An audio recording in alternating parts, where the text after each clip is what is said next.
We were told that when we had a president, we'd see a giant global political figure, the man that would be the political leader for 500 million people, the man that would represent all of us on the world stage, the man whose job was so important that, of course, you're paid more than President Obama. Well, I'm afraid what we got was you.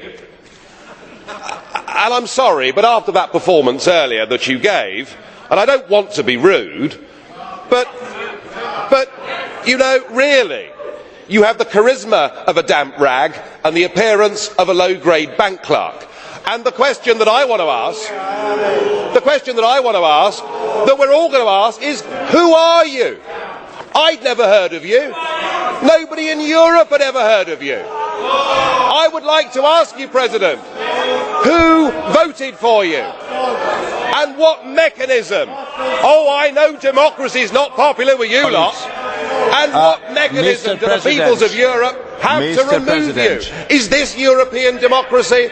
Well, I sense though that you're competent and capable and dangerous, and I have no doubt that it's your intention to be the quiet assassin of European democracy and of the European nation states. You appear to have a loathing for the very concept of the existence of nation states. Perhaps that's because you come from Belgium, which of course is pretty much a non-country. But since you took over, we've seen Greece reduced to nothing more than a protectorate. Sir, you have no legitimacy in this job at all, and I can say with confidence that I can speak on behalf of the majority of the British people in saying we don't know you, we don't want you, and the sooner you're put out to grass, the better. Well, as you said, Mr. President, you wouldn't like to be rude, and I prefer to go ahead with this statement. I'm very disappointed with you, President Buzek. It is not acceptable that in this Parliament a group chairman not only criticises the President of the Council but calls him a wet rag.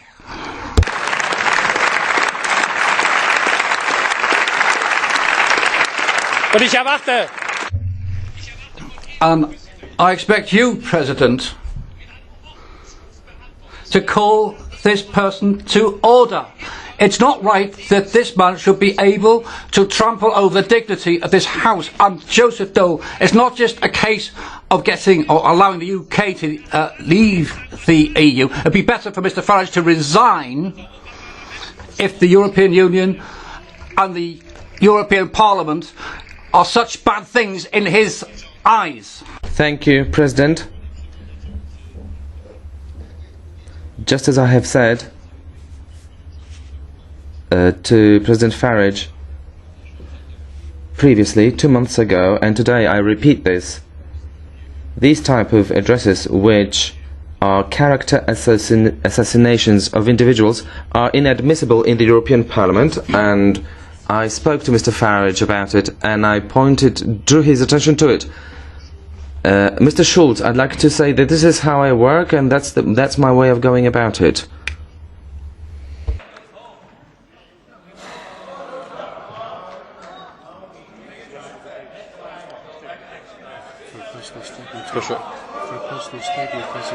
Is it personal statement? At the end of the debate. Bardzo proszę. The floor is yours. You may not like what I say, but just consider your behaviour. You, after the Irish people in a referendum voted no, said that our group had opened, by supporting the no vote, that we'd opened the door to fascism. You said that we had behaved as a group in the Parliament like Hitler and the Nazis in the Reichstag. We've been called by Danny Cohn-Bendit mentally weak. You know, it has to be, it can't be one way. It is not personal statement. Mr. President Farage, it is not personal statement.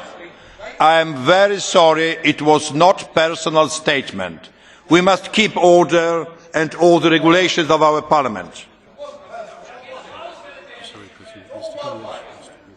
The next, Mr. Farage.